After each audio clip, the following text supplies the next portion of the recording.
बिस्मिल्लाहिर्रहमानिर्रहीम। दोस्तों, पुर्तगाल ने अपना नेशंस लीग का पहला मैच क्रोएशिया के खिलाफ 2-1 से जीत लिया। काफी अच्छी परफॉर्मेंस रही आज पुर्तगाल की। काफी मजा आया बहुत अरसे बाद पुर्तगाल की टीम को देख के कि इतना अच्छा ये लोग फुटबॉल खेल रहे हैं। दो गोल जो है हमारे पुर्तगाल में, एक पहला गोल मारा वो डेलट ने, बड़ा ही खूबसूरत गोल मारा। ब्रूनो फर्नांडिस का बहुत ही क्लासिकल असिस्ट और डेलट ने लेफ्ट फुट से बहुत ही प्यारा गोल मारा। फर्स्ट गोल इस तरह पुर्तगाल का लगा। सेकंड गोल जो है वो Cristiano Ronaldo, the greatest striker of all time, the greatest footballer of all time, Cristiano Ronaldo ने बहुत ही अमेजिंग वन टच मारा। लियाओ का बहुत प्यारा असिस्ट था और रोनाल्डो ने बहुत ही क्लासिकल टच मार के गोल स्कोर किया। और इस तरह रोनाल्डो के 900 गोल्स कैरियर गोल्स हो गए। 900 कैरियर गोल्स दोस्तों बहुत ही ज्यादा होते हैं। 900 कभी तक किसी के नहीं है भाई। पहले के हैं वो, पहले के अनरजिस्टर्ड है, मतलब वो ऐसे नहीं है कि बंदा कह सकता कि है ही है। लेकिन क्रिस्टियानो रोनाल्डो के 900 गोल्स दोस्तों हो चुके हैं और बहुत ही अमेजिंग रोनाल्डो का कैरियर रहा। रोनाल्डो ने आज बहुत जबरदस्त परफॉर्मेंस दी और प्लेयर ऑफ द मैच भी बने। क्रोएशिया को जो एक गोल लगा वो लगा ऑन गोल, डेलट के से गलती से टच लग गया और वो गोल हो गया। इस तरह क्रोएशिया का एक गोल लगा। लेकिन दोस्तों अगर आप लोगों ने पूरा मैच देखा हो तो बहुत ही जबरदस्त मैच हुआ। 50-50 पोजेशन रहा। 50 पुर्तगाल का पोजेशन रहा, 50 क्रोएशिया का पोजेशन रहा। चार जो है बिग चांस पुर्तगाल ने क्रिएट किए, एक बिग चांस जो है वो क्रिएट किया क्रोएशिया ने। लेकिन क्रोएशिया ने बहुत जबरदस्त खेला। आप लोगों के सामने अगर आपने मैच देखा हो तो क्रोएशिया ने काफी ट्राइज ली, काफी लिया, लेकिन उनसे गोल नहीं लग पा रहा था। यहाँ तक के जो सेव्स हैं दोनों टीमों के गोलकीपर्स ने इक्वल सेव्स किए, 5-5 सेव्स किए। इससे आप अंदाजा लगा सकते हैं कि कीपरिंग जो है वो अच्छी की कोस्टा ने एक बहुत ही जबरदस्त गोल रोका। इसके अलावा क्रोएशिया के जो कीपर थे उन्होंने भी बहुत अच्छे दो सेव किए। एक रोनाल्डो का उन्होंने बहुत जबरदस्त, बल्कि दो रोनाल्डो के बहुत जबरदस्त उन्होंने रोके। एक शुरू शुरू में बिल्कुल ब्रूनो फर्नांडिस का उन्होंने रोका। एक नीटो ने बहुत लॉन्ग रन लिए गए थे नीटो और वहां से उनका एक सेव किया जो पॉल पे भी लग गया था। ठीक है दोस्तों, बहुत ही जबरदस्त आज परफॉर्मेंस रही कीपर की तरफ से भी, पुर्तगाल के भी और उनकी भी। लेकिन अनफॉर्चुनेटली जो है उनके लिए, अनफॉर्चुनेटली क्रोएशिया के लिए कि वो हार गए। मॉडरिच ने बहुत जबरदस्त गेम खेला, उन्होंने एक शूट मारी थी और वो भी बड़ी अच्छी थी।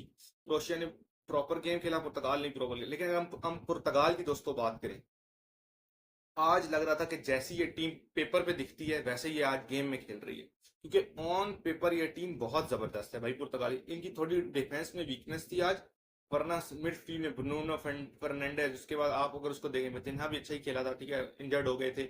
उसके बाद रेफियल लियाओ ने भी बहुत अच्छा गेम खेला। उसके बाद अगर आप लोग दूसरी तरफ देखें, नीटो ने भी अच्छा खेला। क्रिस्टियानो रोनाल्डो तो रही player of the match, Ronaldo ने तो बहुत ही जबरदस्त गेम खेला। अब जो है क्रोएशिया अपना मैच हार चुका है और पुर्तगाल जो है अपना मैच जीत चुका है। ठीक है, तो ग्रुप में ही पुर्तगाल के 3 पॉइंट्स हो चुके हैं।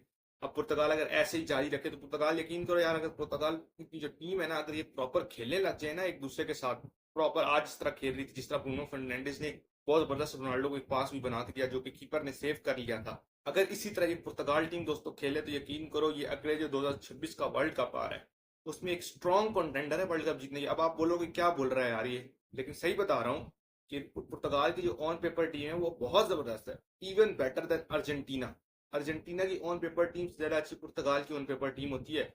अर्जेंटीना वाली टीम क्यों इतना अच्छा कर रही है? क्योंकि वो लोग मेसी के लिए खेलते हैं। देख रहे हो ना, आज भी अर्जेंटीना 3-0 से जीत गया चिली से।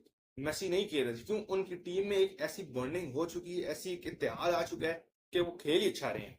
मेसी ने उनको इकट्ठा किया, पूरी टीम मेसी के लिए खेलती है भाई। वो कहते हैं हम जंग पे चले जाएंगे मेसी गएगा तो, ठीक है, इससे अंदाजा। लेकिन पुर्तगाल में ये चक्कर नहीं है। पुर्तगाल में काफी सेल्फिश प्लेयर्स हैं, ठीक है, लेकिन अब आज मैच में थोड़ा लगा कि यार आज सारे मिलके खेल रहे हैं।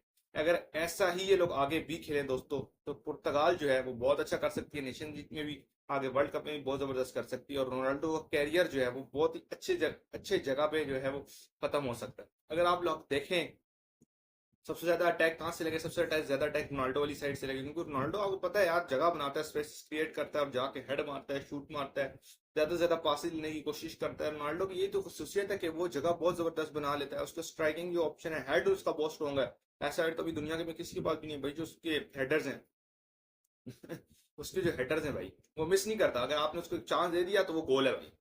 शूट में आपको पता है रोनाल्डो कितना जबरदस्त है। अभी भी उसकी एज मुझे पता है बहुत होगी, लेकिन यार अभी भी उससे बेहतर स्ट्राइकर मुझे नहीं नजर आता कोई भी इस वक्त फुटबॉल में। यकीन कर, स्ट्राइकर की बात कर रहा हूँ। अब आप हालैंड वालैंड बोलोगे तो रोनाल्डो भाई रोनाल्डो है, ठीक है। तो ये थी दोस्तों आज की वीडियो। अगर वीडियो अच्छी लगी हो तो वीडियो को लाइक कर देना और चैनल को भी लाजमी सब्सक्राइब कर देना। अगली वीडियो तक के लिए अल्लाह हाफिज।